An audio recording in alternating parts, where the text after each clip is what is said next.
Le mardi 2 mai 1968, un incendie éclate à la Sorbonne au bureau de la Fédération générale des étudiants en lettres. L'incendie est signé de l'Occident.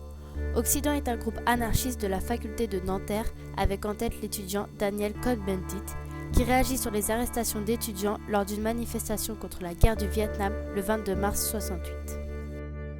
Les étudiants se révoltent face à cet incendie et devant la tournure prise par les événements, le recteur décide de fermer la faculté de Nanterre. Le 3 mai 1968, un meeting se tient dans la cour de la Sorbonne contre l'incendie de la veille et la fermeture de Nanterre. Par crainte de débordement, la police intervient, ferme à son tour la faculté de la Sorbonne et interpelle près de 600 jeunes. Mais face au comportement de la police, les étudiants s'allient et commencent à barricader dans le quartier autour de la Sorbonne. C'est alors que le premier pavé est lancé en plein visage d'un policier et que la révolte de mai 68 commence.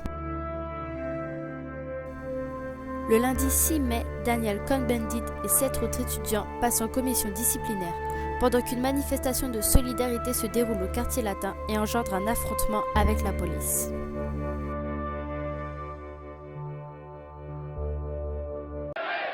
Je vous demande de faire des lignes jusqu'au fond pour qu'il n'y ait pas de débordement sur les côtés. C'est tout. La nuit du vendredi 10 mai, un nouvel affrontement des étudiants face aux forces de l'ordre se prépare au quartier latin. C'est un véritable combat de rue. Des barricades se forment dans les rues, les voitures sont incendiées, faisant plus d'une centaine de blessés toute la nuit.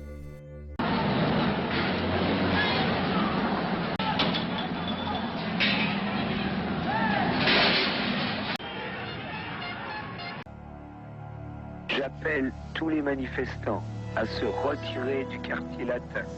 Vu la cruauté de la police, il n'est pas nécessaire de mener des combats d'arrière-garde.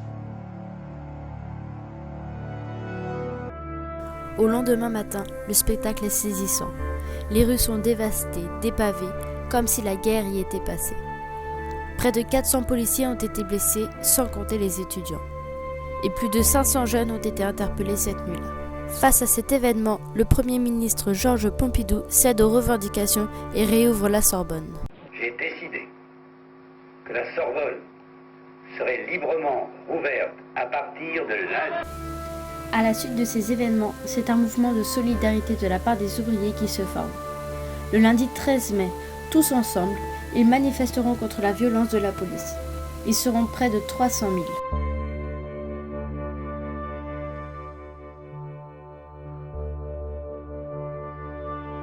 Après cette manifestation, les ouvriers entrent en grève durant plus d'une semaine.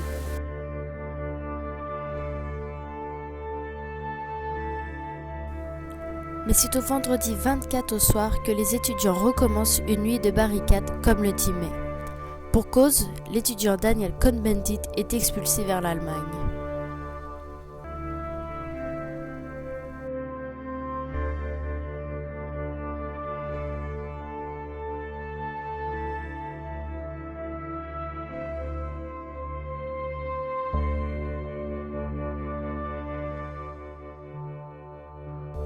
Daniel Cohn-Bendit reviendra en France quelques années plus tard et les cours reprendront petit à petit.